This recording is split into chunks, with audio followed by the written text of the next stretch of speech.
Okay, he says the sound is on. I can hear myself, so I guess it must be. Appreciate everybody coming out tonight in the cold weather. I do not have a youngin' that we got to come gavel us in. I didn't want to put a kid out in a real cold day, especially if they had a day out of school and everything. So with that, I will call the meeting to order, and we'll call the roll. Matthews? Here. Ingalls? Frazier? Here. Bolt? Here. Rutherford? Here. Seahorn? Here. Richter? Here. We have a quorum. Thank you, ma'am. And Pastor David Henry is going to be kind enough to do the invocation for us.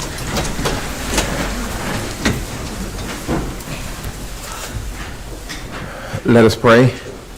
Gracious God and Heavenly Father, we are so thankful for this new year that you have given to us, and in spite of the cold and the chill that we feel, Father, inside in our hearts we are warm, and we are so thankful for this group that is gathered together to take care of the business of this great city. Father, we pray that you will give each of them wisdom and strength in the decisions that needs to be made, and we are so thankful for the staff that works, and we're grateful for our neighbors on the street that we can provide a warm place for them to be. And Father, I pray as we move forward that our city would continue to reach our unhoused neighbors, and we can find them some better places.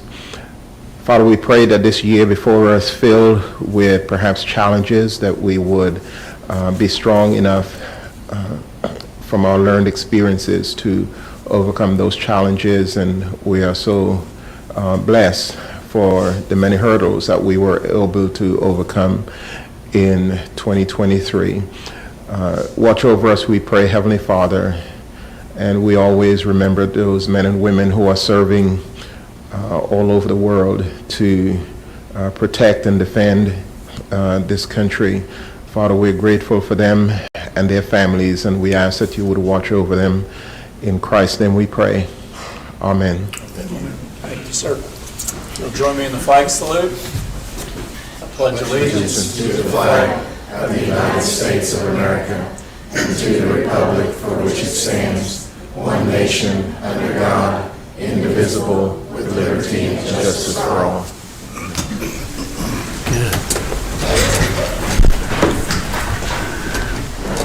Okay, we've got a couple of recognitions that I'll come down front and we're going to do before we get into citizen participation. So I'm going to come down front for item one.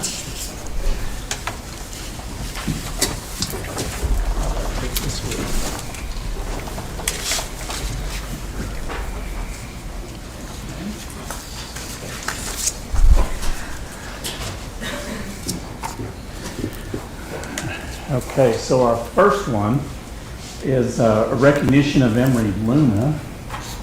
Here, there we go. Come on up here. For, get this, donating 1,175 pounds of dog food to the animal shelter for distribution to our community. So that is really, really cool.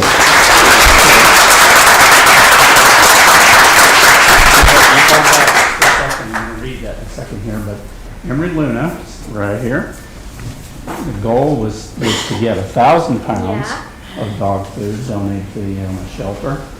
And so you are, my understanding it says you are 10 years old, you're in the 5th grade at Bethel Elementary. In August, you became the vice president of the Bethel 4-H Club. Very cool. This is first time that you've got involved in 4-H, is that right? And you're already the vice president. Yeah. So you're moving up the ladder pretty quickly. Being a part of the 4-H Club, they encourage participants to create goals for themselves, which we've set a pretty high one. Emery and her mom, Danielle, decided on completing 25 hours of community service. We did this at a local nursing home and at the animal shelter. She participated in the Thanksgiving giveaway that the animal shelter held earlier this year. By the end of the giveaway, there was hardly any pet food left. So, you accepted the challenge to raise 1,000 pounds of pet food by Christmas for the animal shelter. And as of December 20th, you had raised 1,175 pounds of pet food in donations. So you exceeded your goal there. Very cool. Any funds that were donated were used to purchase food for from Shawnee Feed Center to help support local businesses. Very cool. And because they were one of the first organizations to donate to our cause. So what we have here is a certificate of recognition presented to Emery Luna the 16th day of January 2024 on behalf of the City of Shawnee in recognition and appreciation of her generous donation of 1,175 pounds of dog food to the animal shelter for distribution to our community. So that is a really, really cool thing. I want you to hold this up. Come over here. We've got folks that are going to want to take your picture, so smile. That is just absolutely amazing. No, that's good. That's good. Anything you would like to say? Two things. One, it said dog food, but I did cats too. Okay, very cool. The cats appreciate that. Yes. And then the second thing is, even though I'm small and young, doesn't mean I can't do big things. That's right. That is right.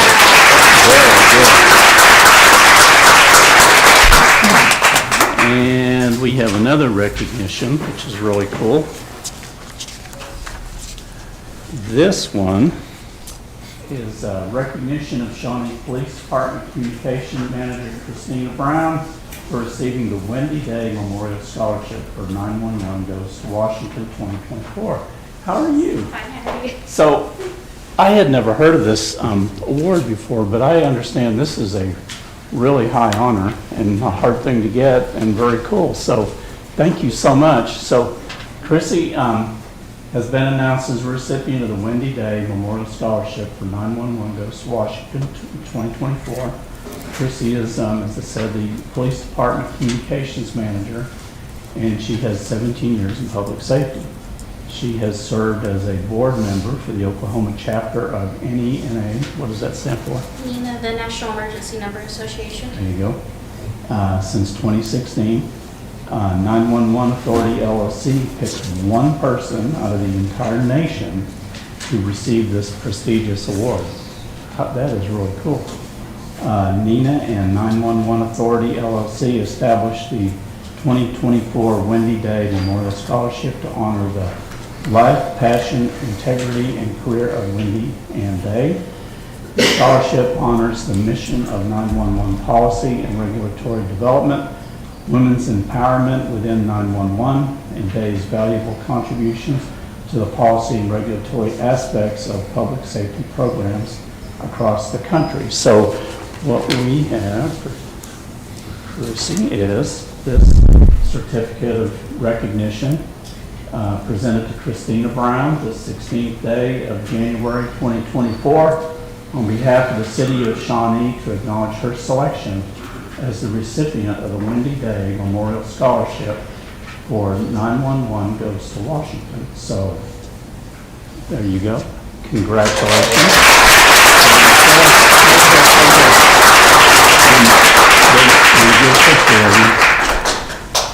And then the floor is yours if there's something you'd like to say. I appreciate all of the support. I actually try to keep it a secret. I don't know why. It just wasn't a huge something to share, but I know our PIO got a hold of it, and next thing I knew, everybody at the city knew, and the outpouring of support has been greatly appreciated. Well, this is really neat. One person in the whole country gets picked, and there you are. Awesome. Thank you so much. So it looks like item 3 is going to be citizens' participation, so I'm going to go back up to my seat, and we will get started with that.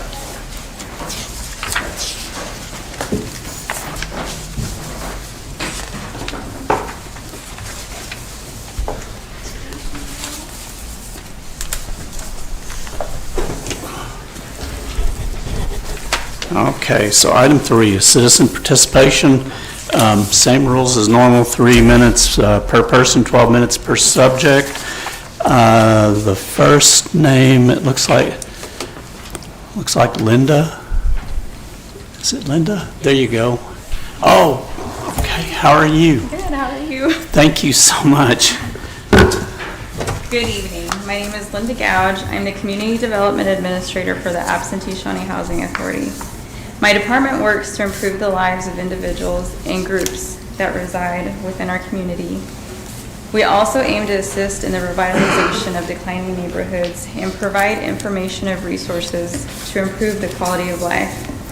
Lastly, the absentee Shawnee Housing Authority as a whole strives to provide safe, stable, and affordable housing to Native Americans in need. Earlier this year, I began attending the Built Environment Committee in hopes that this group would broaden my knowledge about resources and initiatives that could be introduced into our tribal communities and neighborhoods. During my time of being part of this committee, I have been able to experience conversations and events that have expanded our knowledge about how we can be a catalyst to the built environment. Through partnerships and collaboration, my department has been able to slowly integrate built environment ideas into our program development. It has been a pleasure working beside these individuals who are passionate about enhancing amenities within the city through health and wellness and community, from walking audits, walking school buses, to the revamping of kids' space in Woodland Parks, and the mayor's Safe Sidewalk Safari, which utilized amazing sidewalks that most recently have been installed. Through this group, I've been able to understand and truly grasp the importance of Built Environment's mission and see firsthand future goals and the passion that this group brings to the table every month. Lastly, while I wear many hats, my most important is being a mother. My family does not reside in Shawnee, however, we spend most of our time in the city either working, shopping, eating, and enjoying the recreational facilities that are within it. I can say with confidence that my children, 90% of the time when doing our weekly errands, they ask to visit one of the amazing amenities the city offers, such as Kids Space Park. As a mother and a contributor to the city, I thank Built Environment and any other key stakeholders for their dedication to making Shawnee a greater Shawnee that my children are fortunate to enjoy. Thank you. Thank you very much. Next on our list is Cindy Berger. How are you, Cindy? Move that microphone down if you need to. Just put it wherever you need it. There you go. I think that's okay. My name is Cindy Berger. I moved to Shawnee in 2019, and I just have some general concerns and some questions. The first thing I would like to ask if the commissioners are more interested in caring about their citizens or if business is a priority. Last meeting, I watched citizen after citizen ask the board to please vote no for the no sit, no lie ordinance, to which only one of you guys voted no. Instead of passing it to the next meeting or anything, nobody listened to their constituents. Hardly anybody asked any questions. There was maybe one or two commissioners I noticed asking questions.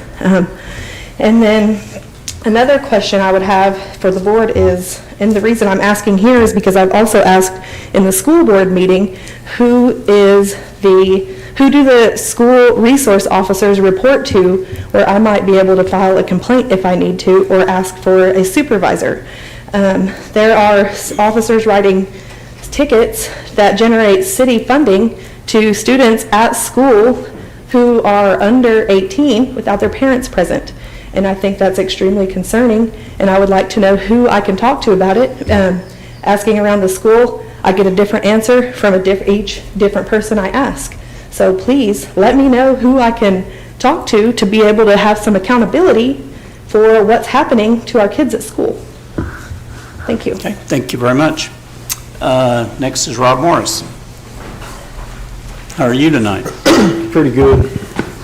I just have a couple small things. One, we've had another meeting of the Shawnee Civic and Cultural Development Authority, and yet there's no minutes tonight to vote on.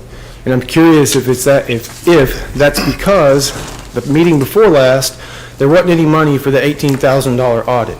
The city manager stated we weren't going to pay for it. Then wait a month, and all of a sudden the city comes up with $9,000, and we're going to use a totaled truck from the Expo Committee, the SCCDA, to make up the other half. To me, that just sounds like we're bailing out the chair, considering we've been told over and over again we don't have money for anything, yet money keeps appearing out of the woodwork. If we could explain that, that would be nice.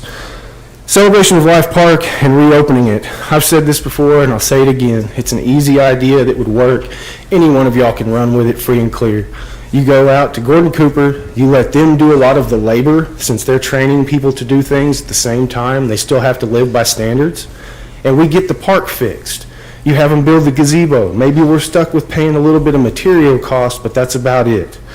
Next, we're giving the Shawnee School Board Appreciation Recognition, but let's not forget some of those school board members sitting now protected a now convicted pedophile. So don't forget that when y'all are giving them the award. Last one, and I'm making a statement only, so I'm following the rules that the commission has. I'm not telling anyone to vote or not to vote. But my name is Rob Morris, and I'm running for mayor. Thank you for your time. Mr. Morris, you're not supposed to campaign during, that's not, no. Time is up. Okay, so.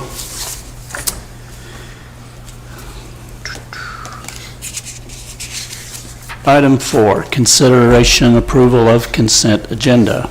Is there anything anyone needs to pull off the consent agenda? If not, do we have a motion? Move to approve. I'll second. Thank you. Daniel and Mark, I think I heard. All righty, we have a motion and a second for approval of item 4. We will call the question.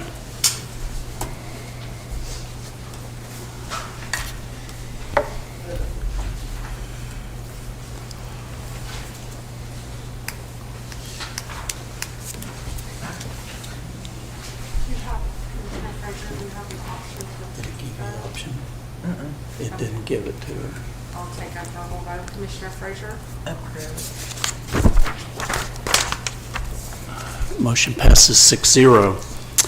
Item 5, presentation of the pet of the month. And it looks like we have a dog. Good evening. How are you? I'm cold. I'm trying to stay warm. So this is Haas. He's about a 3 to 5 year old Catahoula cur. He gets along with everybody and everything. He's our longest resident. He's been with us since April of last year. So we're really pushing for him to get a home. So what would it cost someone to adopt Haas? $5 to adopt him, and that'll include his neuter and a rabies shot. Very good. We appreciate you bringing him to visit tonight. Thank you. Lisa? Which car is yours? Come on, Lisa. Come on, Lisa. Okay, we have item 6, which is mayor proclamation, which I will come down front with, to do with the Shawnee School Board Appreciation Month. And so we'll meet, looks like we've got Cliff Harden, Keith Sandlin, and April Stovey here tonight.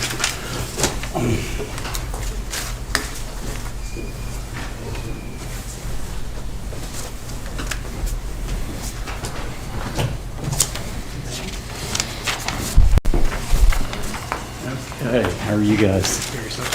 See ya. Thank you for coming. So this is a thank you for the school board members. I know all of us sitting up here, you know, understand, you know, volunteer position, and we know it's not an easy job, and we just wanted to jump on board this nationwide thing of the school board month, so we wanted to thank you guys for what you do. So big thank you for school board members. Strong schools equal strong communities, and we want, again, thank the school board. Their job is to establish a vision for the education program, design a structure to achieve that vision, assure schools are accountable to the community, and strongly advocate continuous improvement in student learning. That job entails an endless string of meetings and school functions to attend, reams of reports, agendas, proposals, and other information to read and study, and a host of difficult decisions to make. Board members contribute hundreds and hundreds of hours each year leading their districts. The time spent in board meetings represents just a small fraction of the hours school board members devote to leading their districts. They also worked hard at seminars and training sessions to keep up with the latest trends in educational leadership, are deeply involved in community activities, and spend many hours in the schools and extracurricular events. Their love of learning and concern and caring for students, staff, and the community drive school board members' desire to lead so students can achieve. So hats off to the dedicated men and women who make it possible for local citizens to have a say about education in our communities. We salute the school board members of the Shawnee Public Schools whose dedication and civic responsibility make local control of public schools in our community possible. We applaud them for their vision and voice to help shape a better tomorrow. So I'm going to read this proclamation, School Board Appreciation Month. Whereas the foundation of a prosperous and enlightened city rests upon the pillars of education, and whereas the tireless commitment and dedication of school board members positively contributes to the shaping of educational opportunity, and whereas the decisions made by school board members have a profound impact on the lives of students, teachers, and families, fostering an environment that embraces learning and growth. And whereas January 2024 has been designated as School Board Appreciation Month, providing a moment to express gratitude for the extraordinary service of these individuals. And whereas recognizing School Board Appreciation Month encourages a culture of appreciation within the community for the vital role played by school boards. Now therefore I, Ed Bolt, Mayor of the City of Shawnee, Oklahoma, by the authority vested in me, do hereby proclaim January 2024 to be School Board Appreciation Month. I call upon all citizens to join in acknowledging the invaluable contributions of our school board members and express gratitude for their commitment to the betterment of education in our city. So I will give you this. And again, thank you so much. And I will give you the floor. So if you'd like to speak, or if any of you would have something you'd like to say, the floor is all yours. Nobody wants to hear me talk, I promise you. Thank you, sir. Thank you again for what you guys do. Oh, we got to get a picture. There you go.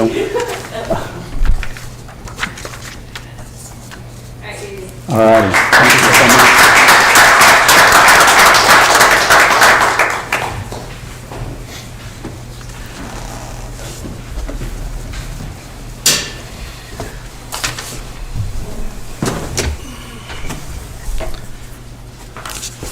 So we are to agenda item number 7, which is the Shawnee Forward presentation. So Crystal Romanishin, I think it's all yours. How are you tonight? I'm well, thank you. Probably warmer than some folks this evening, and I am fortunate for that. So thank you for having me tonight for your quarterly update. This is the update that I bring to you quarterly on behalf of Shawnee Forward for our contract that we have with the city. And tonight's presentation will be a little longer than normal because we have completed some benchmarking, and I wanted to share that with you. And that's something that we'll do annually. So the next quarterly update will be much more brief, but I wanted to make sure that you saw the data before we move forward with any of our other initiatives and goals. Do you have the clicker?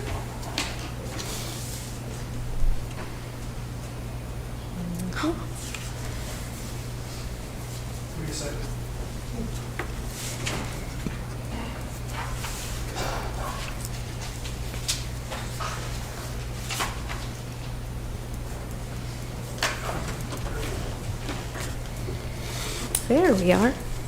Thank you. Maybe.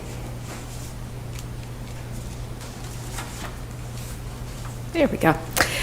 This is a report that I produce for our board of directors on a monthly basis, and it's just a way on a monthly basis they can see what progress we have made towards the city contract deliverables. The right-hand side are those that, through discussion with our board, we thought we could achieve very quickly. So those 1 through 6 items were the things that we're focusing on most immediately. And then on the left side, those are the things that we did in December. So if I could just briefly go through those with you. And even though on number 2, there's a red dot, meaning we did not do any of those things this month in December, we actually have had an opportunity to finish the How to Start a Business Guide, which will immediately support entrepreneurs who are looking to start a business. And I think we gave each of you one of these. Previously, the information that we provided to folks was a little overwhelming, so we wanted to make it look a little less daunting. So it looks like a game board, pretty easy, and I think it's 8 steps to opening your business. And so this is a piece of collateral that the city had asked us to create, and we'll be distributing that to anyone who has questions, and we'll make sure city staff has it as well so that we can make sure it gets into as many hands as possible. We do have the more comprehensive list if people need a little more in-depth help going through those steps. So that is going to still be available to folks, but that will be something that they can click into once they see this on our website. So I just wanted to share that with you this evening. Number 3, which is implementing an aggressive marketing plan. We have identified 150 site selectors across the United States, and we have collected their emails, and these are from previous relationships and conferences and workshops I've been at with them. And so this list is where we're going to send a quarterly newsletter to them, sharing any big news, such as our January newsletter that'll be going out to them this month. We'll share things like George Fisher's expansion project, because those are the things that site selectors will want to see to know that our community is economically prosperous, sorry. We also, in regard to the marketing plan, we've produced another piece of collateral that was asked of us by this through our city contract, and that's the economic overview piece that you have in front of us. And what this is just at a glance some demographics about Shawnee and our community that site selectors often ask about. There are times in the past where communities have provided big booklets or lots of information to site selectors, and over the years, what they've determined they need is just a one-page snapshot of our community. So this incorporates population, it incorporates our labor force. Also of particular interest to them is where we're located and how close to transportation we are. And as a community, we are very close to transportation, being in the center of the United States. We have I-40 and 35, and we also have rail right near us. So those are pieces that we've created, and you'll see on the back there are also some little pieces about our largest employers. It also includes taxes. So this is just a quick glance that site selectors can have when they are considering places to locate their clients. Number 4, the Shop Shawnee, Shop Local initiative that we have concentrated on. I wanted to share with you, sort of wrapping up the holidays with that Shop Shawnee gift card that we implemented. We sold over 50 gift cards, which we were very pleased as a first-time year out. Many of them have been redeemed at this point, so we're pleased that that has gained some legs. We still have merchants calling us that had not been part of the program during November and December that are saying, how can I participate? So we are anticipating this to be a successful program that will increase over the years. The next thing that we'll be marketing that for is things like Valentine's Day, buying a gift for someone for Valentine's Day, and then Mother's Day and Father's Day. And so there are many more opportunities than just a 2-month Shop Local initiative that a lot of communities do during the holidays. We also, in December, had a Shop Shawnee Elf video series that, if you didn't get a look at through our Facebook page, please go and see that. It is a lot of fun. We had a sponsor, Arvest Bank, who gave us use of one of their employees who dressed up like an elf And we went into 23 businesses, made videos that are rather humorous, and those videos have been viewed over 11,000 times in the month of December. And that was as of January 3rd, so I anticipate those will go up this evening as people hear more about it. They'll go and check them out. But they were a lot of fun. The merchants really enjoyed us being a part of that, and we think that it increased recognition for shopping local through the holidays. So we were really pleased with that as well. Number 5, business retention expansion. We have identified the first handful of businesses we're going to go out to do business retention surveys, but we've also had our first CEO roundtable meeting, and this is a way that we can connect with CEOs locally to get the climate of their business and understand some of the barriers that they have and connect them to each other so they can share best practices and build relationships in the community. We extended an invitation to 30 CEOs. We had our first meeting this week, of which we had, I think, about 18 CEOs at, and we had a speaker, a retired brigadier general, come and speak about leadership as well. And we had some folks in the room who were really pleased because there were other folks that they had never met before. So it's a great way for us to build relationships, so as these businesses can experience things in the future, they can share best practices. So we're really pleased about that. We think that that is a critical element of retaining our businesses that are currently here, for them to know they have support.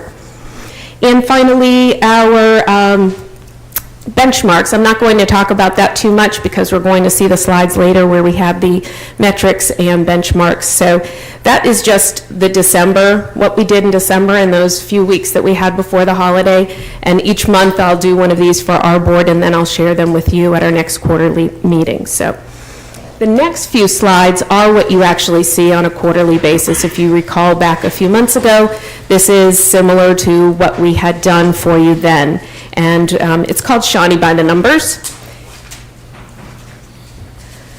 These are sales tax collections for the fourth quarter. These may be numbers you've seen already. However, just to point out that October, 2.5 million, November, 2.6, and December, just shy of 2.5. And at first glance, that might look a little odd that our December sales tax was lower than November, but as you'll see on the next slide, it actually follows the trend that we had last year as well. So nothing to be concerned about. It's maybe that our Shawnee residents go out shopping early, I don't know. But it is typical in this community. This is a 5-year comparison, and the orange and green are 2023 and 2023 respectively, and so you can see where those lines sort of mimic each other for the fourth quarter. So again, probably just a trend we have in our community for shopping habits. The next slide is our single-family home permits and new business occupancy licenses that had been applied to. This is for fourth quarter also, October through December, 19th single-family home permits and 12 new business occupancy licenses. Housing, this is for October only. The housing data comes out a little bit later, so this is just for October of 2023. There were 59 homes sold in our community and 84 that were for sale in our community. So to me, that indicates there is adequate inventory, but not so much that is hindering us as a community. There is inventory for folks who do want to come and move to Shawnee, which is good. Yep. And this is the benchmarking data. This was number 6 on the December report that I was talking about. Benchmarking data simply is statistical data at a certain point in time. In this, we've used certain metrics that we have defined as indicating a community's possible economic vitality. And we use these to see our progress over time. In this, we've measured ourselves against 10 communities, some of which I think the city had identified also as ones that we are similar to, whether it's in size, location, as far as proximity to one of the major cities. And so those are the 10 that we're going to look at, And it will be helpful over time because it can identify where we need to improve, and that can help us refocus our goals and refine them as well. So very quickly, population, just to give you a general snapshot, we're somewhere in the middle of some of those other communities that we had looked at. Our population currently is just under 32,000 as identified by the census. And that's on your economic overview sheet as well. You can see the other cities in our area, Stillwater being a college town much larger than ours, and also Enid.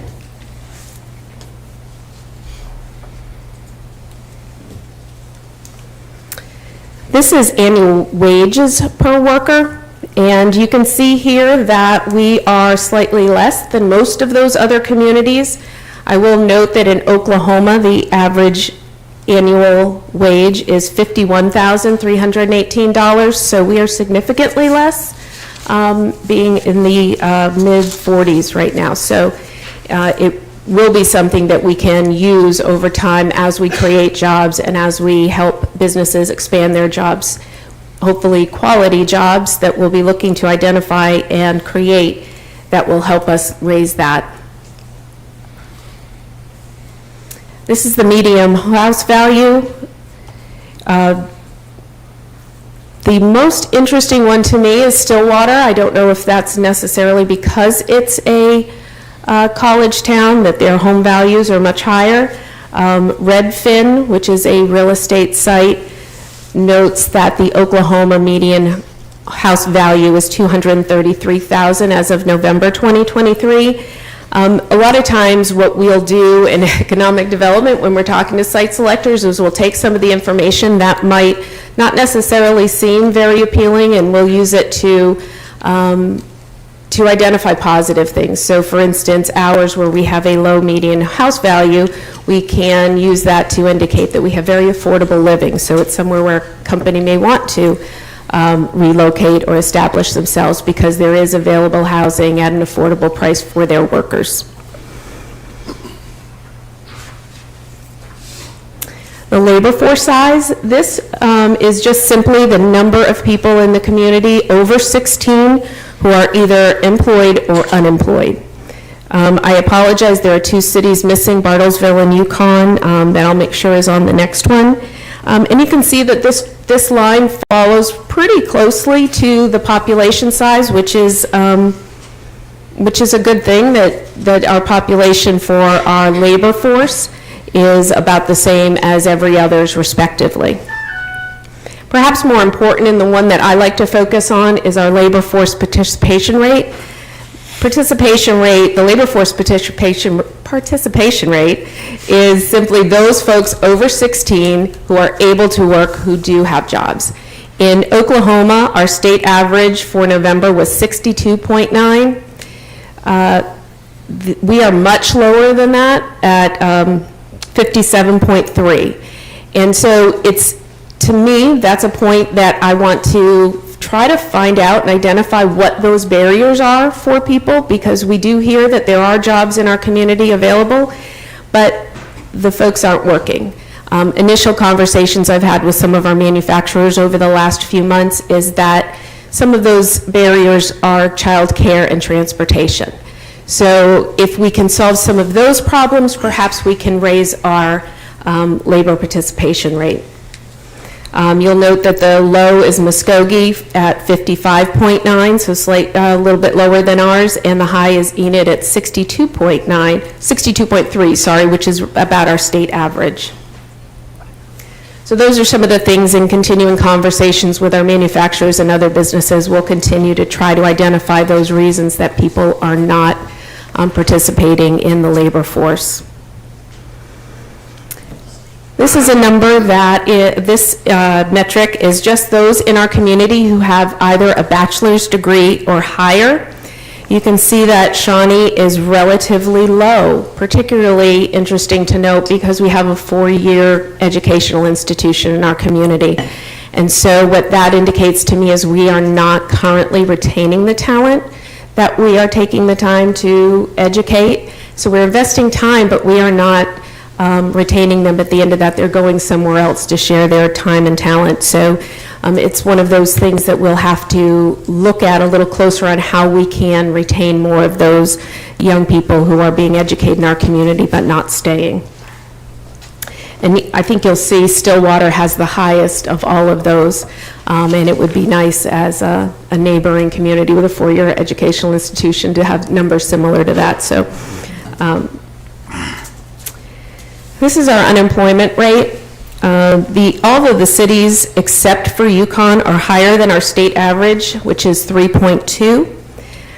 You can see ours, perhaps that unemployment rate is simply because we are not able to allow our folks who are in the labor force to participate in working. So that number with the labor force participation rate is usually related. So if we can figure out some of those barriers, we can raise our labor force participation rate and lower our unemployment rate, which would be fantastic. Site selectors will be very interested in that. One of the ways when I talked about how we can use some of that data that looks negative initially, for a site selector, it's not necessarily a bad thing because we can tell them we have available workforce in our community. Some of those companies have gotten very, very creative on how they can solve some of those problems such as childcare and transportation. So we are trying to identify ways we can be equally as creative in our community to solve some of those issues.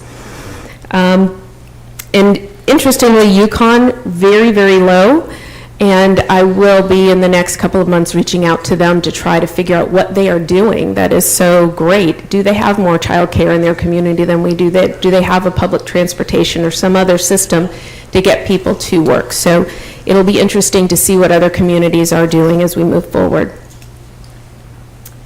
This is a slide that indicates our poverty level. It will also relate to that annual wage. That was that second slide, I believe it was. If we can raise those annual wages of our workers through the jobs that we're going to create and then perhaps upskill some of our existing workforce, we will be able to move that line as well. So again, over time, we can hopefully see where our progress is.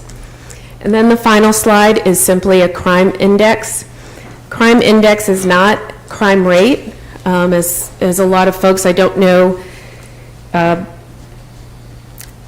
the weight that they put on certain crimes, but when you say a crime rate, there's a lot of different types of crimes. So the crime index is a way that you can combine all of the crime in a community, and they give heavier weight to some of those violent crimes or things like that, and some of the lesser crimes have a lighter weight. So those are sort of an encompassing. Digging into each specific would take many, many, many slides. So this is a way communities can sort of average that out for each community in a way that's fair. So again, Yukon is very low. Perhaps that has some relation to some of those other things. So we'll continue the conversations, particularly with Yukon, to find out some of those. I just wanted to note some of the sources that we got this, other than the census. I mentioned Redfin, which is a real estate for some of our real estate items. There's also a database that we use called Lightcast, and a lot of that information and data is from them. So if there are any questions, I'm happy to answer them, or if I don't know the answer, get the answers for you. But that, I believe, is it for my benchmarking. So before I move on, I'd like to be able to entertain any questions if you have them. Any questions? Nope, guess we're doing good.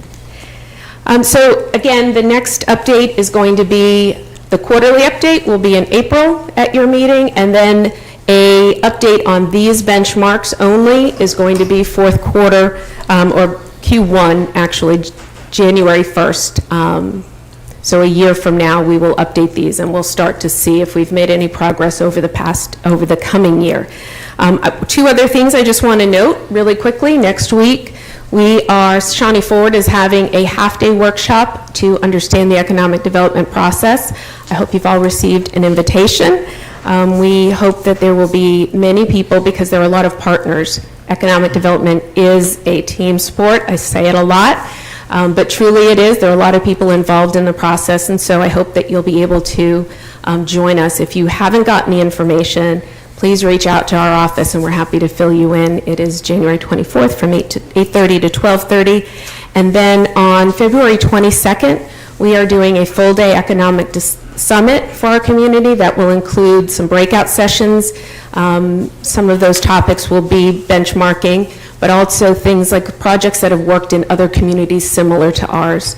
And we hope that you'll be able to join us for that. So if you have not heard about that, please just save the date on your calendar and you'll get some more information very shortly. So with that, thank you. Very good. Thank you very much. Okay, so we are to item 8, consideration of a contract with CEC to provide traffic signal storm damage repair design services related to the April 19, 2023 storm event. Mr. Weiss, how are you, sir? I'm doing well. How about yourself? Doing great. Thank you, Mayor and Commissioners. In August of 2023, the city sent out a request for qualifications pertaining to the design of traffic control equipment associated with the storm damage that occurred in April that we are all very familiar with. Staff then evaluated the 2 received proposals and then subsequently formalized an agreement with CEC, who was the highest rated proposer at the time. And we entered into a contract for professional services. Following the initial assessment of the damages and subsequent quantification of all the necessary repairs, it was determined that the scope of the project needed to grow as we learned what all was damaged, and so consequently the contract with CEC needed to grow. Because of that, there was an adjustment to the fee, which made it then require commission approval, whereas the previous agreement did not. The new proposal is for $44,637 in addition to the original agreement. The revised total for this project for professional services will be $93,637. I do want to note that CEC has been very diligently advancing this work so that we can expedite getting this done. I know this has been a long time coming for a lot of people, getting this going, and so they've been working very, very, very hard with the objective to get this out and open and bid and awarded as quickly as possible. With that, I would be happy to answer any questions. Questions? Don't see any. Okay, if we don't have any questions, how about a motion? Move to approve. Thank you, sir. I'll second. Okay. We have a motion and a second for approval of item 8. We'll call the question.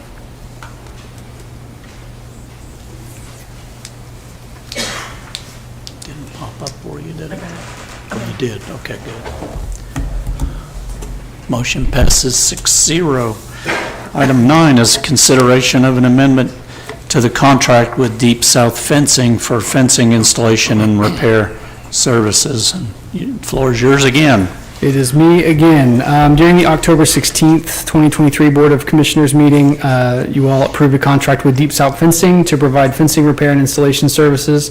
That contract included an annual not-to-exceed amount of $300,000. As we have begun to do the repairs and during the course of the execution of this work, it's become apparent that this amount is not sufficient and will not cover the total cost necessary to complete all of the repairs that we need done for our fencing. And so this amendment increases that not to exceed amount from $300,000 to $400,000, which will allow Deep South Fencing to continue to complete ongoing fencing projects throughout the city. I will add the majority of this spend is tornado related. However, this contract does extend to other things, so there are some other projects outside of this that are driving this, as well as things that the contractor is finding as they are doing the repairs. I'm sure you guys have seen they've got a lot of the vinyl fencing up along I-40. There were sections of that was missed, posts that had to be replaced that weren't originally quantified, stuff like that, which has necessitated this increase. With that, I'd be happy to answer any questions. Any questions for Danny? Spoke to my question, I just had one, if this was more of an extent of the damage increase or price increase, like, It is the extent of the damage. Okay. The pricing structure is locked in Okay. based on the bid, but it was a unit pricing contract, so we can just easily add. There's just more stuff that's kind that of they what I found. took from it, Yeah. and I just wanted to make sure, because. And just so people will hear it, I mean, this does include the fencing around the airport that was That damaged. is correct. Yeah, they're working on the fencing around the airport Right. and the expo presently. I mean, probably not right now, but they Not will right now, we today. hope. Yeah, very good. Any other questions? If not, we'd entertain a motion. Move to approve item 8. Thank you, sir. I'll second. Daniel and Mark. Okay, we have a motion and a second for approval of. Wait, I'm sorry. I'm sorry, no, go ahead. I need to change my motion. Okay, I move to approve item 9. item 9, I'm sorry. because I think you said 8, didn't you? Yeah, I checked Yeah. off the wrong item. So I'd like to amend my motion to change from approving item 8 to approving item 9. I'll second. You had the second still good? Yep. Okay, so we still have same motion from Daniel and a second from Mark for approval of item 9. We'll call the question.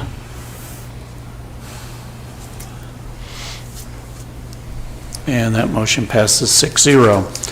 Item 10 is a public hearing on the amendment to the City of Shawnee fiscal year 2024 to 2028 capital improvement plan to include airfield signage retrofit project. Lindsay, how are you tonight? Good, how are you? Doing great. All right, so tonight is a public hearing to amend the capital improvement plan for the 24-28 fiscal years.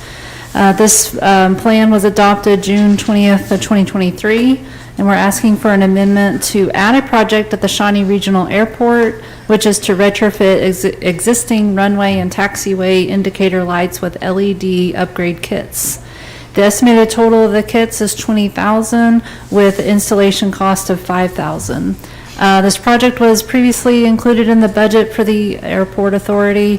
However, the new estimate has put it over the threshold to be included in the CIP. Bonnie Wilson, the airport manager, is here to answer any questions specific to the project if needed. Okay, any questions for Lindsay or Bonnie? Straightforward. Yeah, pretty straightforward.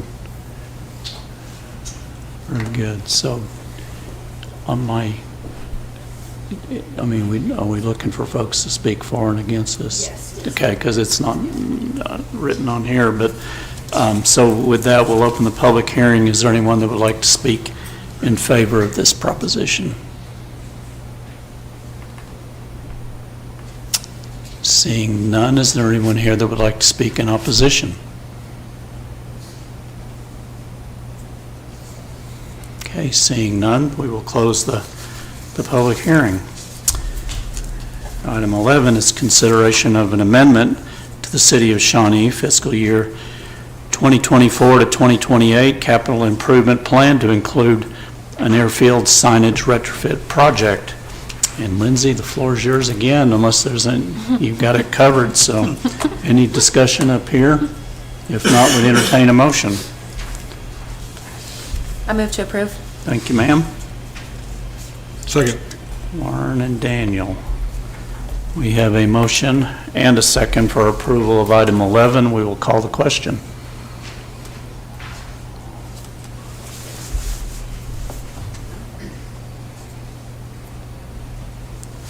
And motion passes 6-0. Item 12 is consideration of a resolution to adopt the Shawnee Twin Lakes Master Plan. Mr. Harkins, how are you, sir? I'm doing well, Mayor and Commissioners.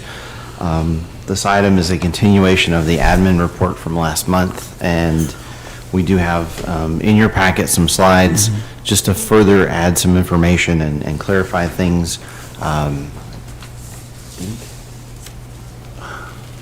Mr. Music, you have those? Just for the sake of everyone's ability to view. You may recall during the admin report last month, we walked through the idea that the purpose of the project was to guide future development as a recommendation from the original Lake Advisory Committee, which some of you were a part of. We also put the project together as a way to spur public and private investment, particularly with regard to creating additional recreation opportunities. We wanted to try and create a plan that brought people to the lake, increased revenue opportunities, but also provided ways to protect water quality and curb erosion. One of the things we heard early on, even when working with the consultant team from residents and users at the lake, was the lake takes a beating, the shoreline takes a beating. We need to do something about that as part of this process. So with that said, we tried to structure the plan, as we noted last month, through not only a purpose section and a context, a snapshot of where we're at today, but also the foundation, and including growth scenarios about what could be. And so the process during the public involvement section was at one point to say, what do you think? Tell us your concerns, but also the idea of how to begin to go beyond where we're at now. Those growth scenarios formed the overall development plan that you see in the document, and then the final published version that we will receive from the consultant will have all of that plus appendices that include a market report. The overall plan document will have a summary report, the full technical report, and then the appendices. With regard to public input and outreach, we did one public workshop toward the beginning of the project. We also did one as we made progress through to walk through the different scenarios and get additional input. And then we did what we call a growth scenarios workshop on top of a public input survey. The scenario workshop is where users and stakeholders from the lakes, from the community, gathered together in one room, and we challenged them to think a step beyond where we're at now, and then to think bigger. And then we pushed them a little bit farther and said what else could be done. And then the consultant team working with staff began to amalgamate those scenarios together to create the overall final development plan that you see in the document. With regard to the survey results, people said, by and large, a number of things related to topics we've already heard. Specifically, we want to see additional retail opportunities. We want to see things that focus on the lake and complement it, especially if it's non-permanent retail. The idea of food trucks and a food truck court, rental cabins, marina work, definite aquatic facilities beyond what we have now, continuing the theme of parks and recreation, and continuing the preservation of open space. That meant staff, the consultant, and the community had a very fine needle to thread. Having said that, we knew we had some key takeaways. Continue to protect the shoreline, continue to protect water quality, continue to work through this plan to improve public safety, because that was a key thing we heard. We knew we needed to work at permitting, maintaining a tranquil nature in the lake areas, and support access for residents, not just those who live there, but for all residents of the community. With that said, we developed a set of guiding principles to steer how we went forward, including embracing that stewardship of natural resources, trying to be more fiscally responsible, providing beneficial and wanted recreational amenities, and be efficient in the delivery of public services. So what you see in the overall document with many of the graphics are ways that we can begin over time to step up and add different things as we go and as warrant demands. Having said that, the growth scenarios started with the business as usual, a baseline of if we just keep doing what we've been doing, what does that look like? And then we said to the stakeholders involved in the process, take it up one notch. What does that begin to look like? And then think big. So that in these scenarios began to challenge these different groups to go beyond where we're at, start to think more.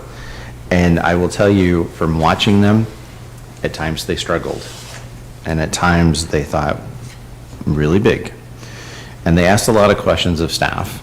which was really, I felt welcoming, and I thought overall we got a better product in the long run. But we wound up with what we call a consensus scenario, where we took the different groups and amalgamated, as I said, different ideas together to create a scenario that tries to balance different things together.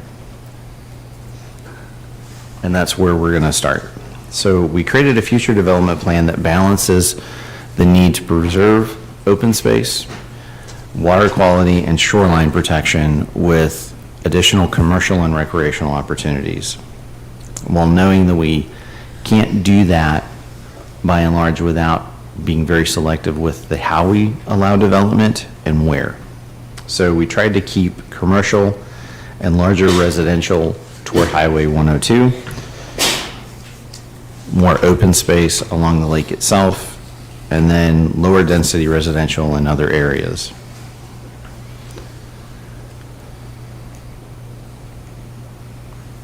One of the other things we tried to do was walk through how we could have pedestrian and bike ped connectivity, not only around the lake, but to the rest of the community proper. So we tried to develop a series of potential trails that could connect around the lake to different amenities between the lakes and then to different parts of Shawnee proper.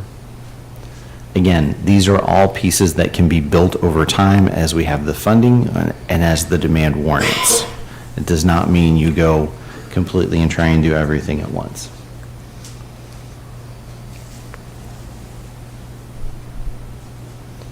Having said that, one of the things that became a key discussion point was, what do we do at each specific facility? How do we handle each lake? For example, wake versus no wake, motorized versus non-motorized, particularly on Lake 2. So one of the recommendations in the plan is to create areas on Lake 2 that would be more limited in terms of a no wake zone, but allow the remainder of the lake to be open to use by all boat traffic, motorized or not, no speed restrictions. With regard to specifics at each current recreation area, what you see in this graphic is Lake 1 in the boat ramp area. We tried to add a number of different amenities to build up a scale over time that would provide additional, not only numbers of users at the lake, but additional opportunity to draw people and have amenities that would make people want to come use the lake, whether it be day use areas, moving the swim beach from one side of Lake 1 to this location, additional playground, stage areas, and additional parking, as well as open space.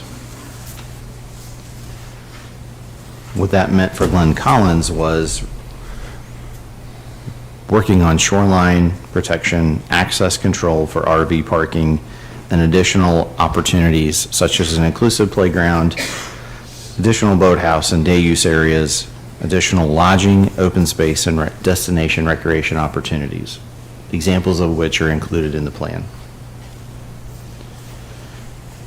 The other graphic that you see is proposals for Kiwanis Park, it can be transformed into a principal primitive camping and day use area more than it is now, with a kayak launch, day use, as well as tent and walking camping areas and play space.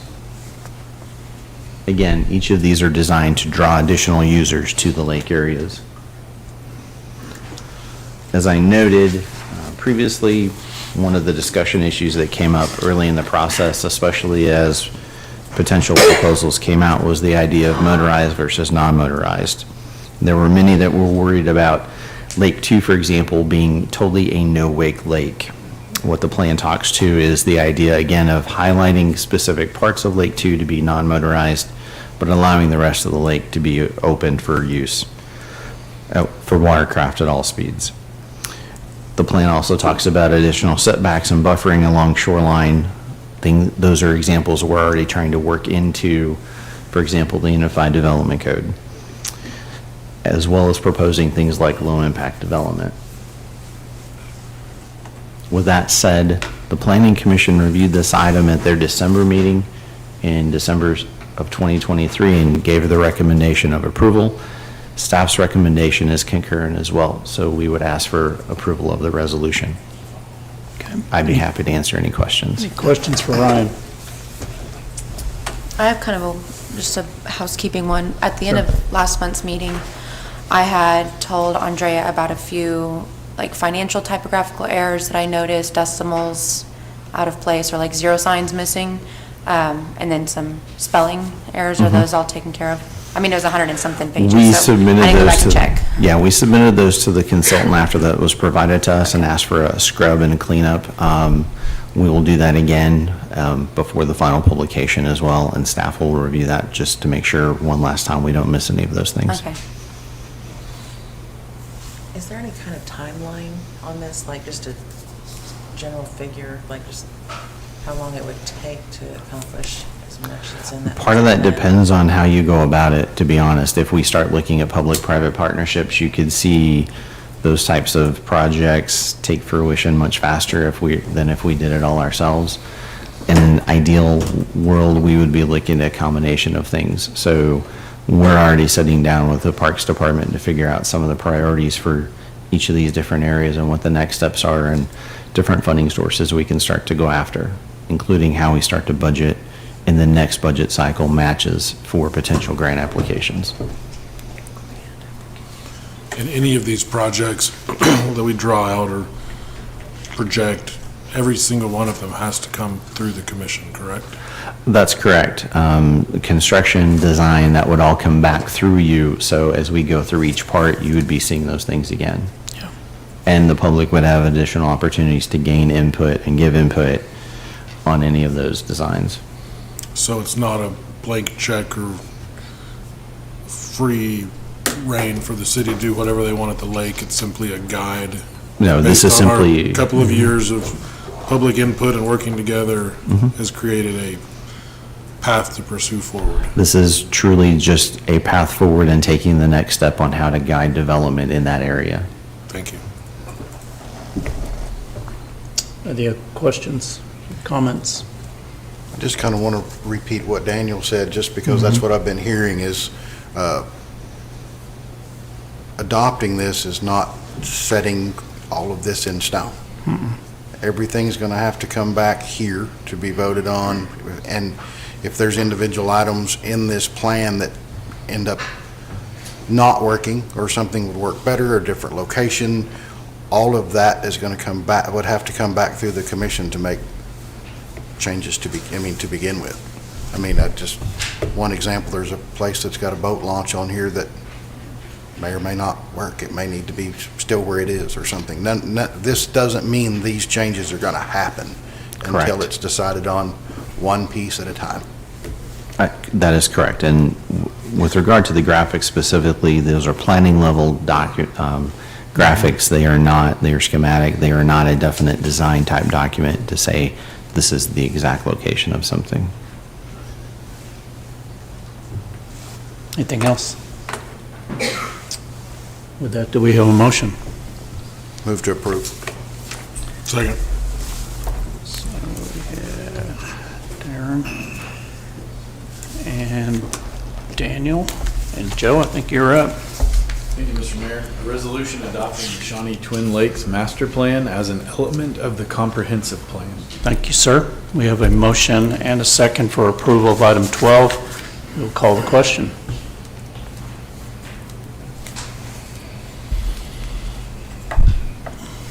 Motion passes 6-0. Item 3 is consideration of resolution of the City of Shawnee declaring that a nuisance exists at the Fairview Mausoleum and authorizing and directing the City of Shawnee, Oklahoma to initiate a legal proceeding in the District Court of Pottawatomie County, Oklahoma for the purpose of abating the nuisance at the Fairview Mausoleum. Joe, how are you? I'm well, sir. Thank you, Mr. Mayor, Commissioners. It's a bit of a housekeeping item as a follow-up from last month's executive session. But by way of review, the Fairview Mausoleum, located at the Fairview Cemetery, is a privately owned structure. It is owned by a corporate entity by the name of the Fairview Mausoleum Association, Incorporated. Due to its severely dilapidated state, it is no longer safe for visitors or for the internment of human remains. Unfortunately, the owners have failed to take action with regard to remediating the facility, and it has left the city in a undesirable position of having to close the Fairview Mausoleum to protect the safety of visitors and those interred within it. Due to the complex nature of this type of nuisance abatement, we are pursuing a procedure that is available under Oklahoma law, specifically Title 51, Section 1 at SEC, that allows for district court supervision and abatement of a nuisance within a municipality.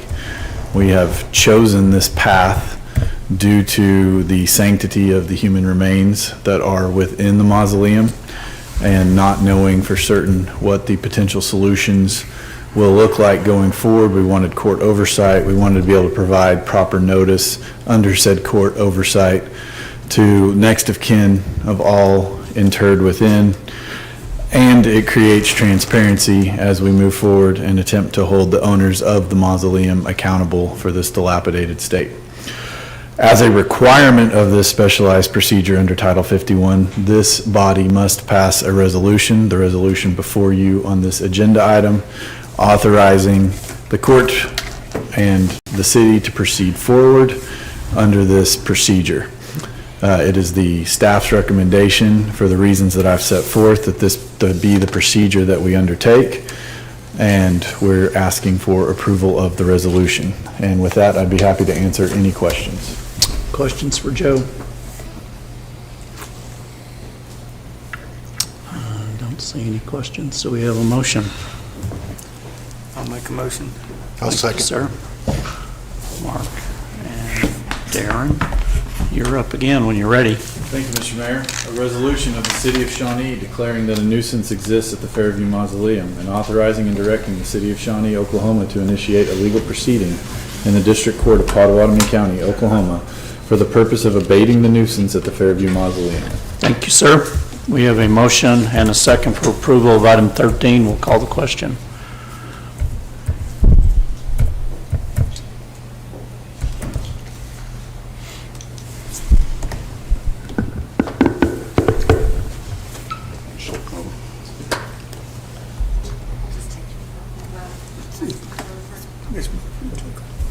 Yes.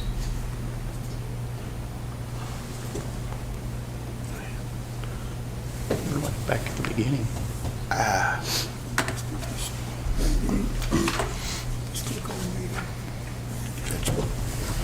Motion passes 6-0. I'm gonna let Darren see if he can get his computer up. I'm back in now. All right. Just in time. We'll see how that works. I did They during blue screened. during the master Yes. plan. Both of them blue screened. So Lauren, are you down too? No, I went down during, Oh, okay. my computer went down during Ryan Harkins. So everybody's good? It's good now, yeah. Okay, okay, well, I'll make sure we're all good. It's just making, you're next. Yeah, it probably will be. It's Okay. working its way down. Yeah.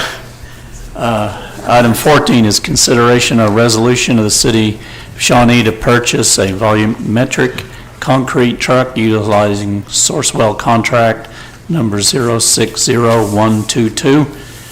Brad, it's your turn. How are you tonight? Good, how are you, sir? Doing well.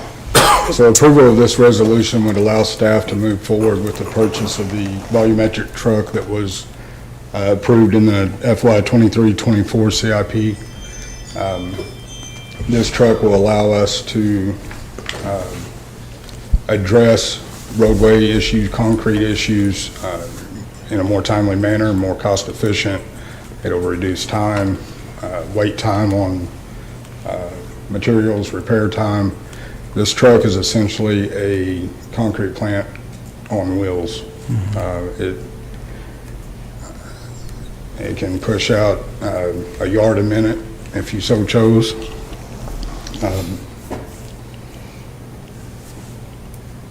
With that, I'll answer any question. Questions? I think this just gives us a whole lot more flexibility, does it not? Yes, sir. What we're going to run into with vendors is the jobs that we do are smaller in comparison. So we're getting hit with delivery fees. Your fuel fees have went up. And most of them won't even go. We try to do multiple in a day, and a lot of them won't do that anymore. Yeah. So, I guess, are we picking up the concrete at the plant, or the way I understood it, it's got its own rock, its own sand, its own Portland, and then Yes, sir. you mix it on site? yes, sir. I don't remember how many functions or how many presets that you can have, but ease of use. So we'll have all the material at our yard. It's 10-yard capacity. That's what the truck is what the truck is, which is what a delivery truck would bring you. Now, if you can set it up, as long as you have material on site, that thing it'll make concrete as fast as you can put the material in. But you can preset your pours. So I could take any one of you out and tell you, give me a number 1, and you'd push number 1, and it would mix that ratio. So different strengths. Any other questions? How about a motion? Move to approve. Yeah. I'll second. Okay, so we got Darren and Mark. So I think you are up, Joe. Thank you, Mr. Mayor. A resolution of the City of Shawnee approving the purchase of a Cementech C60 volumetric concrete mixer from the G.W. Van Keppel Company under the cooperative purchasing agreement with Sourcewell. Thank you, sir. Okay, we have a motion and a second for approval of item 14. We will call the question.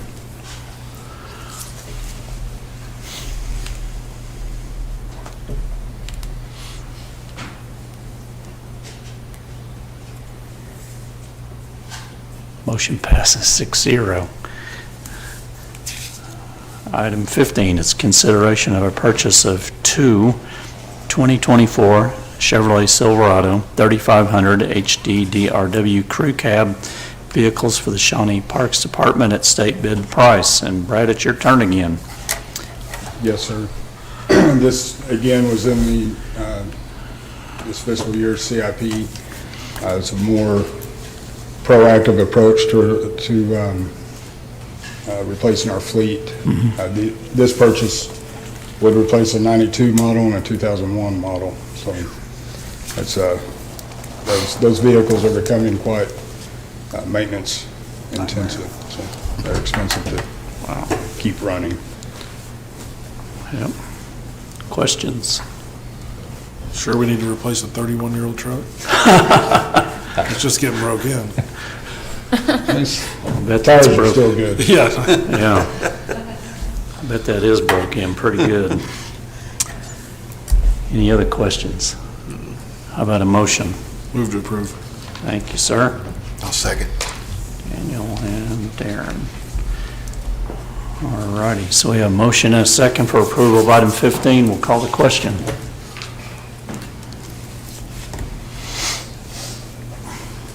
Motion passes 6-0. Item 16, consideration of the following budget amendments for fiscal year 2023 to 2024. Lindsay, looks like you got a few of them here for us. Yes, sir. All right, so I have 3 different funds that I'm asking for a budget amendment for tonight. The total budget amendment is $145,304. The first is a sales tax rebate agreement. This is not a new agreement. It's an agreement that was passed in November of 2016 and then amended in September of 2021. This agreement was for the properties developed in conjunction with the Domino Plaza. Per the contract, the City of Shawnee began rebating 1.5% of sales tax collections in March of 2023, and this was just an item that was not included in the during the 24 budget process. So we are asking for a budget amendment in the general fund of $47,000 and then $88,000 in the economic development fund. This amendment is funded partially by sales tax revenue previously budgeted in the economic development fund, and sales tax collections in excess of budget projections in both the general fund and the economic development fund. The next budget amendment is in the tax increment fund. So part of the downtown revitalization project plan that was adopted in December 2017, 5% of the incremental ad valorem taxes are to be remitted to the Shawnee Public Schools, and this budget amendment is required to appropriate the tax revenues for that payment. The amount is $10,304, and this additional appropriation is funded by ad valorem taxes. So with that, I'll be happy to answer any questions. Questions for Lindsay? No? Seeing none, do we have a motion? Move to approve item 16, A, B, and C. Thank you, sir. I'll second. Thank you, sir. Okay, we have a motion and a second for approval of item 16, A, B, and C. We'll call the question.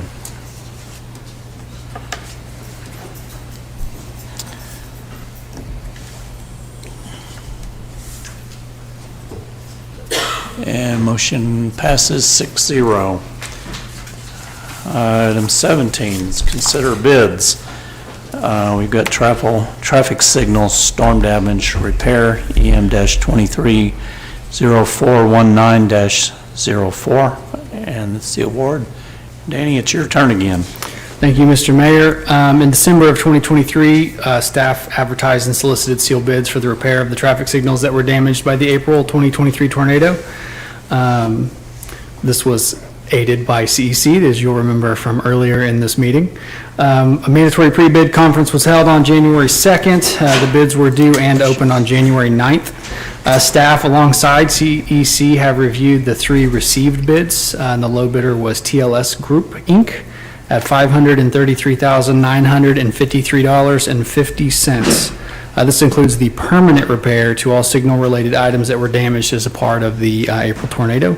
TLS is a very familiar vendor. We have a lot of confidence in their ability to do this work. I will mention the other bids were substantially higher than this one, so we are very thankful. This was right around, I don't remember exactly what the engineer's estimate, but this was within maybe $10,000 or $15,000 of the engineer's estimate, so staff is pretty excited about that. With that, I'd be happy to answer any questions. Any questions? Could maybe step through a little bit about what we've done to get to this point? Because I get that question a lot, and I know a lot of people, and I understand, I mean, because I know driving, you know, it has seemed like this has taken a long time, and it will, because we had a lot of damage, and it was spread over a big area, and there's a lot to it. So could you maybe walk us through that? A quick rundown of that would be, you know, of course, the tornado event happened, and the immediate response by staff was 4-way stop signs. I'm sure you guys all remember that. They sat there for several days, even weeks, which was a pretty significant traffic concern. I did not bring along a timeline, so you'll have to give me some grace on the dates here. But sometime later, staff brought to you guys a temporary traffic measure that was to the tune of $170,000-ish. What that did, you guys have seen the span wire that's been put up at that time. We went with that route for a couple of different reasons. One, traffic equipment has a very long lead time, and 2, this is highly specialized equipment, and so we wanted to ensure that we had enough time to do a very detailed investigation and survey of what was damaged in the storm, and then to be able to engage with a firm to ensure that we got what we needed, we got all the right equipment back in place. Of course, some equipment has changed since what was originally installed, so there's just a lot of moving pieces, and so the temporary measure was simply to get us from then until now. And so while I'm sure quite frustrating for people that traverse Kickapoo every day, it was certainly better than 4-way stops, for sure. But those signals have been operating in recall and all sorts of things since that time. We engaged with CEC several months back. After that engineering request for qualifications that we got, they did a comprehensive study of what was done, took a detailed memo of what needed to be repaired, and built a bid package. And then we're here. That's kind of where we've arrived. So they worked really hard in the background to do that. And I will be very honest, I will give a shout out to the traffic department who have done a lot of work to keep that stuff up and running in the meantime as well. Because although not as nice as fully functional signals, it certainly could be a lot worse than it has been. So kudos to them for the hard work they've done to keep that stuff going. You know, it's when you open some of those cabinets, it's like, I can't believe some of that stuff actually works the way they've had to make it work. So, but now that we've been able to have them go through and take a comprehensive understanding of what's going on, look at stuff that has changed, the standards have changed since a lot of this equipment was installed, and put that together. And so now we've got the bids and we're ready to award and they're ready to get started. Absolutely. I do want to add, I'll add one other thing to maybe head off this question before you guys ask it. So this bid does include a 120-day construction timeline.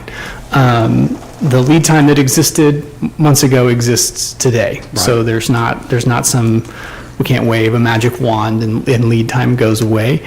The way our contract will be written with TLS, if approved, is that they will have 120 days to complete this, but once they run out of usable material, we will pause that 120 days because there is still a lead time for signal poles. The remainder of the equipment, everyone feels very confident that we can get to work on. I believe it is 12 of the 16 intersections that we should not have any lead time issues. There are 4 or 5, my memory is escaping me off the top of my head, so 4 or 5 that do have pole issues, and those will be delayed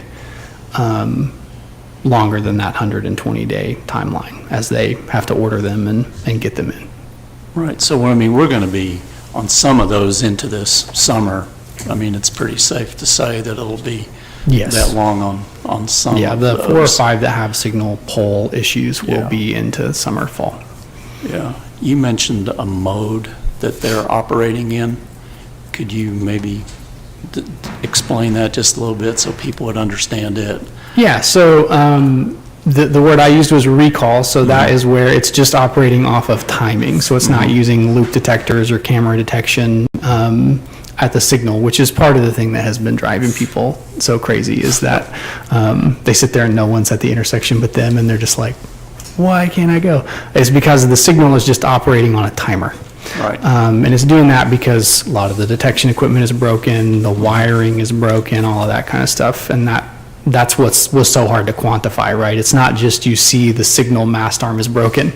It's that when it fell, it ripped all the wires out of the ground. And so it's a pretty deep dive investigation. But yeah, several of them are, you see the ones that are in flash, and then you see them that are just on the timing and recall instead of operating on detection, which is what people are more familiar with. Yeah.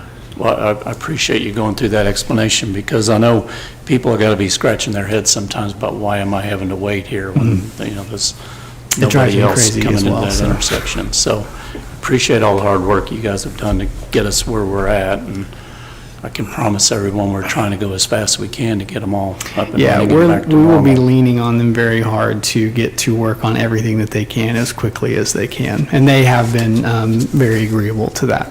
So very good. Any other questions for Danny? Didn't mean to put you through so much, but I know I've had lots of people asking about it. I was ready. Any other questions? Seeing none, do we have a motion? Move to approve. Thank you, sir. I'll second. Thank you very much. We have a motion and a second for approval of item 17. We'll call the question.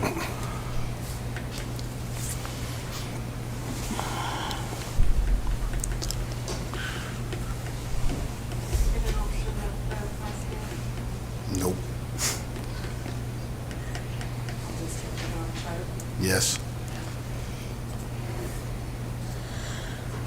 Motion passes 6-0. Item 18 is acknowledged monthly sales tax and budget report. So, Lindsay, it's your turn again. Yes. All right.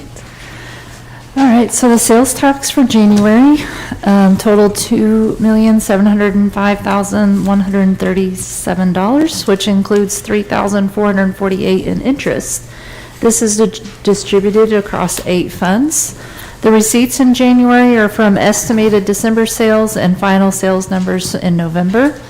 The January 2024 collections are a 16.7% increase over January of last year. However, with the addition of the half-cent sales tax passed in April of last year, the actual year-over-year increase is 2%. When comparing collections to budget projections for January, we're 4.5% above projections for the month and 7.6% above collections year-to-date. Use tax for January totaled $387,950, which is a 23% above projected collections for the month and 18.8% above projections year-to-date. When you combine the use tax and the general fund portion of the sales tax collections, the general fund is currently $1,049,000 above budget projections. On the last page of the report is the sales tax collections comparison chart by month for the last 12 months. This comparison includes the cities of Yukon, Ardmore, Muskogee, Bartlesville, Stillwater, and Enid. These cities were selected with the population, city tax rate, and the state ranking in overall collections. From December to January, Shawnee's change in collections of 8.5% are in line with the other cities. With that, I'm happy to answer any questions. Any questions? No, looks good. I think you've got the next item also. We got the admin reports.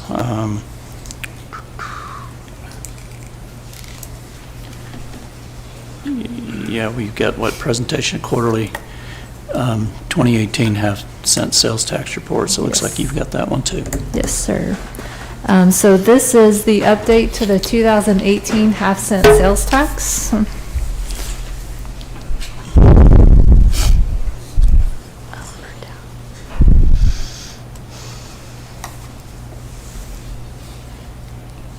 Might help if it's on.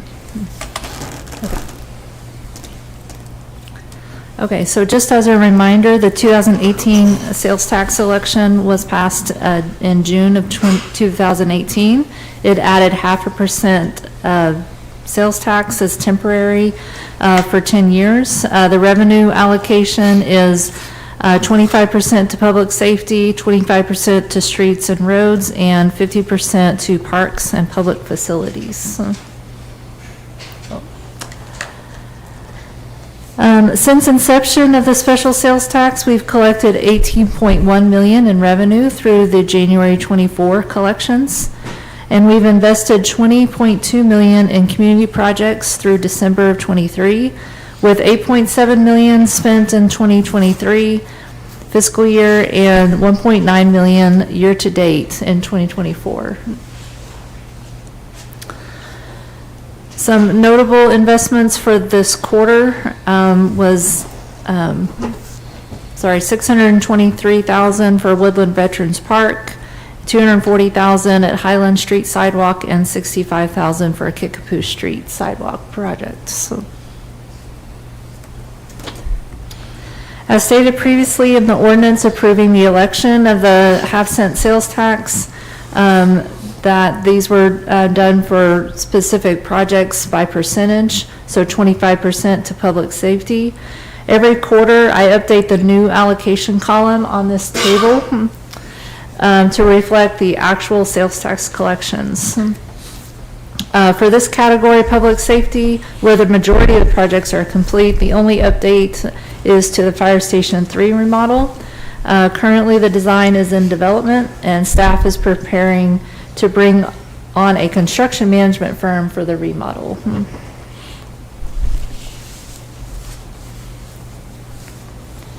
In the next category, streets and roads. Much like the public safety allocations, this project category also has a change in the new allocation. It's based on actual collections. And the status updates is the 45th Street widening project.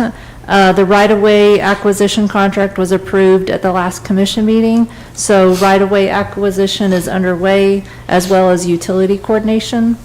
And the pressure pave project has been awarded and is set to begin in the spring when the weather warms up.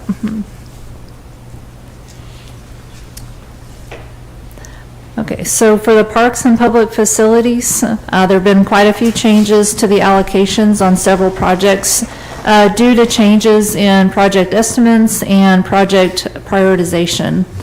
On the table, I included a column for the previous allocation as well as a new allocation to show the differences. All transfers of allocations were all done within this category. So you may remember from previous presentations, we created an unallocated funds line to capture excess sales tax collections until a need arose in a particular project. We've identified 2 projects that needed this funding. One is the Santa Fe Depot and the other is the Senior Center. You'll see at the bottom of the table that the previous allocation was $700,000 and now it is 0. On the Santa Fe project, that contract bid award was awarded at the last commission meeting, and the previous allocation $400,000 with the new allocation of $1.4 million. Next, on the Senior Center project, the roof bid was awarded last commission meeting as well, and we increased that allocation from $1 million to $1.3. Lastly, we decreased allocations on 2 separate projects. One on the community center, where the previous allocation was $350,000. We did a remodel project that totaled $213,000, so we had leftover funds to repurpose. The other project is the library roof and remodel, was reduced from $1 million to $458,000. There are 3 projects that are currently in the budget for the library, which includes upgrades to the HVAC and renovations to the bathroom. Those projects will be continuing in this fiscal year, and any future needs at the library will come from different funding sources. To update on the other projects that were not included in any kind of reallocation, Woodland Park is now open, and the final stage of that, we are waiting on installation of signage, which will be early next month. And all 4 sidewalk projects are either complete or in their final stages. And with that, I'm happy to answer any questions. I know that was a lot of information, but. A lot of information. Any questions? It's a good update. Everybody good? Oh, thank you so much. Thank you. Very good update. Next one is the ward redistricting. It says Andrea's doing it, but I bet it's going to be Danny.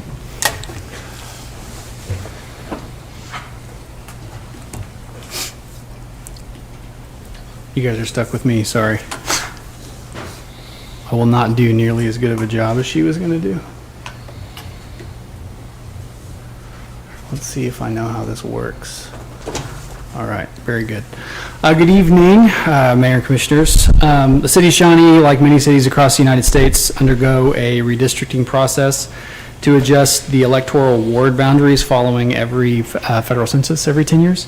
The redistricting is designed to ensure a fair representation, aligning the ward populations with these changes. For the City of Shawnee, the redistricting process is guided by our city charter as well as the Oklahoma state law. As you know, the city charter prescribes that the city is divided into 6 wards. State law calls for compact and contiguous districts. Both the city charter and state law also stipulate that the wards are substantially equal in number population for each ward, so that they're similar in size. The state law goes on to say that following the census, the city is required to review the wards. When the 2020 census data came out, it was published in late 2021, which was not enough time to allow the redistricting to occur ahead of the June 2022 elections. But staff has been working very diligently in the background to prepare for the redistricting ahead of the June 2024 elections. I'm going to give you quite a bit of detail about some stuff here real quick, so bear with me. At the federal level, Public Law 94-171 is crucial legislation is crucial for legislative redistricting in the United States. It was enacted in 1975, and it mandates that the U.S. Census Bureau provide redistricting data every 10 years, hence the census that comes out every 10 years. This data includes information needed to redraw legislative districts, ensuring fair representation. The data set has a very original name, PL 94-171 data set. It's like you think they could give it a better name, but that's what they call it. It contains essential information for state and local officials, allowing them to make informed decisions during their redistricting processes. As a side note, at the time when the U.S. Census Bureau released this data, the city had already begun working towards the development of proposed charter amendments. That was in support of ward-specific voting, which you all know then later passed. And so the city's staff has been working very diligently to make sure that this is done and complete in time for the election, the first election with the ward-specific voting. The PL 94-171 data set is provided at the census block level, which is the smallest geographic unit that the U.S. Census Bureau makes data available. And just as a frame of reference, those are no smaller than one city block. So it's a pretty good sized area. Just to clear up some misconceptions about what redistricting data is, here's a little quick overview. Redistricting data stems from 2020 census information. Subsequent annual census estimates, those are not included in this. So the only thing that we are using in this process is the hard data from the 2020 census. The redistricting data utilizes total population. It does not take into account any local voter registration of any kind. The redistricting data is completely anonymous and does not offer any personally identifiable information. And it is grouped by census blocks. So it's not like we know 4 people live in this house and 3, it's like we know X number of people live in this giant block. Within the city of Shawnee, the population size per census block does range from 0 to 739. So there's quite a bit of difference there. As I stated earlier, the city charter and state law both stipulate that we have substantially equal numbers in the population for each ward. The city has experienced a healthy 5.6% growth in population between the prior census to 2020, so 2010 census and the 2020 census.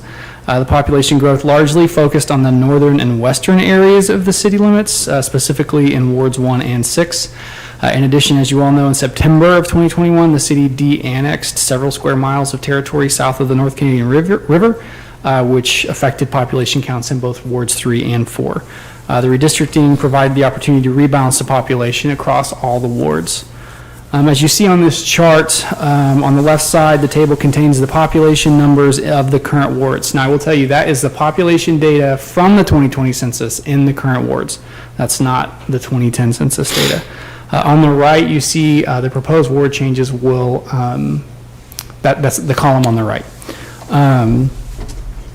It is clearly visible on the left that wards 1 and 6 hold a larger proportion of Shawnee's population in the present ward boundaries. And the deviation from an even or equal population is almost 776.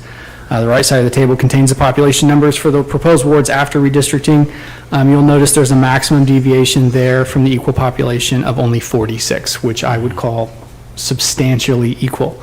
So here, just to kind of walk through the process of what redistricting looks like. Given the total population from the 2020 census in the city of Shawnee is 31,217, if we were going to make them equal, each ward would contain as close to 5,203 residents as possible. Our goal as a staff was to maintain a 1% deviation from the population target, so plus or minus 52, that's what that would be. So that had us looking, as we were doing this, to have populations in each ward between 5,151 and 5,255. Once we set these parameters, we began to do this kind of incrementally. This is a view of the proposed changes, but if you notice, this is kind of zoomed in. The current ward boundaries are shown as a thicker black outline. So the proposed boundaries are the colors you see, and the thicker border you see is kind of where those wards were initially. It's a little hard to see, but it's kind of the best way we could represent what was going to change. So just kind of stepping through this, Ward 5, it did not require any change as it was already within the desired range. Ward 4 grew westward just a little bit until the target population was reached. Ward 3 was then adjusted north. With the changes made to the two southern wards, Ward 2 was adjusted northward. And lastly, Wards 1 and 6 were separated along Kickapoo. So you can see that is now more of a straight line as opposed to kind of blocking off around the side. I will tell you that there's a full map and a lot more details on our website, and an interactive map that you can zoom into and search your address and do all sorts of things. That's way easier to see than what you see here. It is a part of a news story on the front page that was posted on January 11th. In terms of next steps in the redistricting process, there's a 30-day public notice that has been posted. So following that notice, the adoption of the proposed ward boundary changes will be considered at a special call city commission meeting that is scheduled for February 12th at 6 p.m. here at City Hall. If it is approved at that time, the underlying map file will submit that to the OU Center for Spatial Analysis for integration with the Potawatomi County voting precincts. They handle all of the data for them, and so we'll give them the map. They'll do some magic to it. I know a lot about traffic signals. I know very little about spatial analysis, so forgive me on that one. If you have questions about that, I'm lost for you. But once they complete that, the new ward boundaries will be input and ready for those interested in filing for their candidacy in the upcoming June City Commission election. And with that, I know that was a lot of information really fast, but with that, I'd be happy to answer any questions that you all might have. Anybody got questions? Doesn't look like it. Must have explained it very well. Credit to Andrea. She put all that together. There you go. I'll let you get back to your seat. Item 20 is new business. No new business. Thank you, sir. Item 21 is commissioners' comments. I don't know. I think, Daniel, let's start down your end tonight. Sure. A lot of business that moves things forward tonight, a lot of information.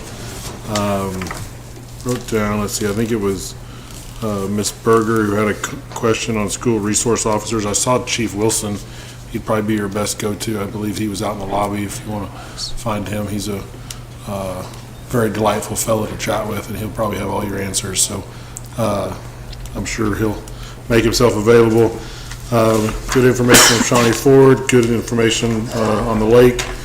Again, appreciate these presentations. It's been a challenging few days weather-wise. Hope everybody is able to stay warm and stay safe. And that's all I got, Mr. Mayor. Thank you, sir. I enjoyed the Shawnee Forward presentation tonight. It had lots of data, and the brochure is fun and friendly.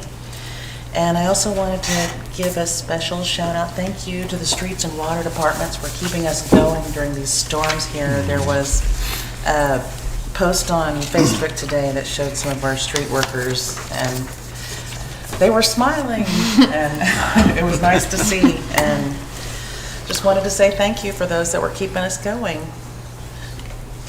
That was all your turn. All right. Thank you to all the work on the agenda by staff. Appreciate everything that you guys do putting that together. And as everyone has said, our public works department's done a great job keeping us going with all the breaks we've had and the cold weather. And hopefully it's going to warm up a little bit tomorrow, and then it's going to come back. So hopefully things get better soon. Shawnee Forward presentation was very good, insightful, kind of good to see what they're going and where they're going and what they're doing. Everybody enjoy tomorrow and try to stay warm the next few days again after that. Thank you, sir. I really appreciate the reports that the staff puts together. You know, they're real informative and easy to look at and make heads or tails out of it. Excited for the equipment that Public Works will get, that concrete mixer. It will make it so much more efficient. And with the water main breaks, too bad we don't have it right now. Really? School board, you know, my kids, I've graduated from here, my kids graduated here, my grandkids are going here. You know, it's a good school district, Rob. We don't agree with everything they do, but all in all, they're looking out for our kids and have for the last, 75 years. That's all I got. Thank you, sir. I don't know that I could give much new than what everyone else has said, but I am happy to see that tornado damage is being repaired, and it has been slow, and most days it doesn't feel like anything's happening, but like just from the year and a half that I've been here, I know that a lot of it works behind the scenes, and it's good to finally see it on the agenda. Fencing and light poles and intersections that are being repaired. I'm not a math person. I am a data person because of my industry, but I appreciate Shawnee Forward's presentation because it's approachable and makes, like Mark said, heads or tails. I was going to say it's digestible information that you can understand, and I like having a statistical look at things, even though I'm not inclined in that fashion. And I'm appreciative too of the admin reports because they do offer up a lot of information, and then they get put right to the city website with the timestamp of the video so people can go right to it, and that's being kept up every month. So I don't have much else new for All that. right. Very good. Thank you, ma'am. I don't have a whole lot either. Like everybody else said, thank you, staff, for all the work on the agenda and all the reports, and Shawnee Forward for coming out and doing their report. I think all those were very informative. We had some really nice recognitions at the beginning of the meeting. Also want to give a thank you to the folks that have been volunteering to help over at the shelter location, keeping people, safe and off the streets in this really brutal cold weather that we've had lately. Lindsay, I know I saw you over there working the other day. I appreciate everyone that's been out there doing that. It's a big job, and from everyone I've talked to, that's been done in a really, really nice, organized way this year, and it's been very successful. So that is really probably about all I had. Item 22. And is consider an executive session in accordance with 25 OS 307B4 to discuss confidential communication between a public body and attorney concerning a pending investigation, claim, or action if the public body, with the advice of its attorney, determines that disclosure will seriously impair the ability of the public body to process the claim or conduct a pending investigation, litigation, or proceeding in the public interest, specifically regarding PFAS settlement. So it is my understanding that we do not need to go. So I guess what we need to do is maybe defer this to a future meeting. Yes, Mr. Mayor, just by way of refreshing everyone's memory, the city has retained subject matter expert outside counsel to assist with this. They were hopeful to have certain data in their possession this evening to provide an update to the commission. Unfortunately, that has not occurred yet. And so their request is that this be deferred to a future meeting so they can provide that update when that data is available. Okay, so do we need to make a motion then to defer this to a future meeting? I will be glad to make that motion if someone would like to second that. I'll second. Okay, and that gets us to item 23, which will kind of be, we need to vote on that. So let's call that question.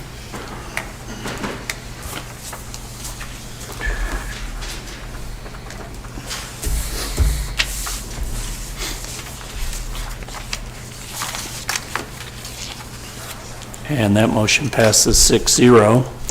Item 3 is consider matters discussed in executive session in accordance with 25 OS 307B4 to discuss confidential communication between a public body and its attorney concerning a pending investigation, claim, or action if the public body, with the advice of its attorney, determines that disclosure will seriously impair the ability of the public body to process the claim or conduct a pending investigation, litigation, or proceeding in the public interest, specifically regarding PFAS settlement, and so obviously we need to do the same thing as just, or do we even need to take action on this? Just so that we keep them together, I would request that the same motion be made of item 23. to Okay, and defer I to would a be future happy, meeting. again, to make that motion. Second. Okay, we have a motion and a second to defer item 23 to a future meeting. We'll call the question.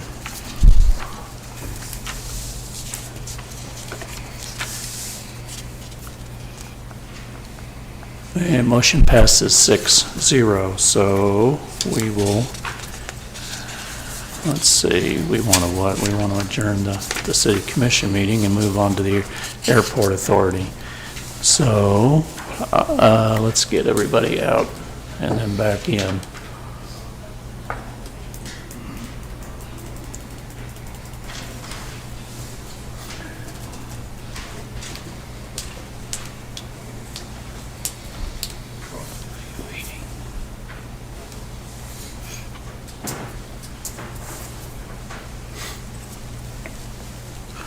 Is everybody able to get in okay?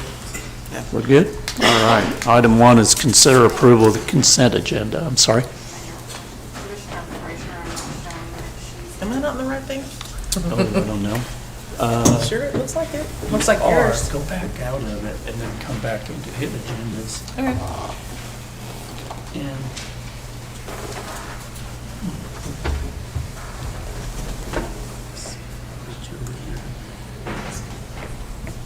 It looks like yours. Okay. It's okay.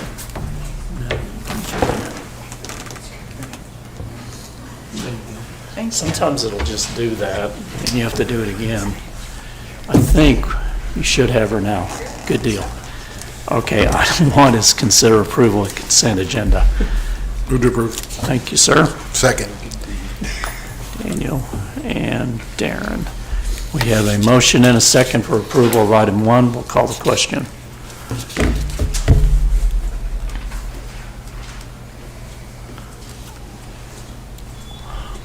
And that passes 6-0. Item 2 is new business. No new business? Thank you, sir. So we're adjourned and we'll move on to the municipal authority. Same drill.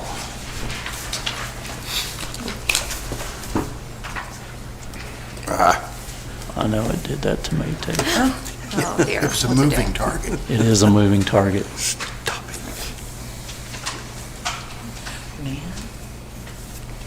Doesn't like it. Am I So not did it. fast enough? Okay, now, yeah. There you go. Just You trying should to- be good now. Join it again. Right, There you go. all right. I want to. There you go. Look at you go. Yeah. Sometimes it'll do just like Trying to keep me out. it's not there. I think everybody good? Yeah. All righty. Item 1 is consider approval of consent agenda. Move to approve. Thank you, sir. I'll second. Daniel and Mark. We have a motion and a second for approval of item 1. We'll call the question.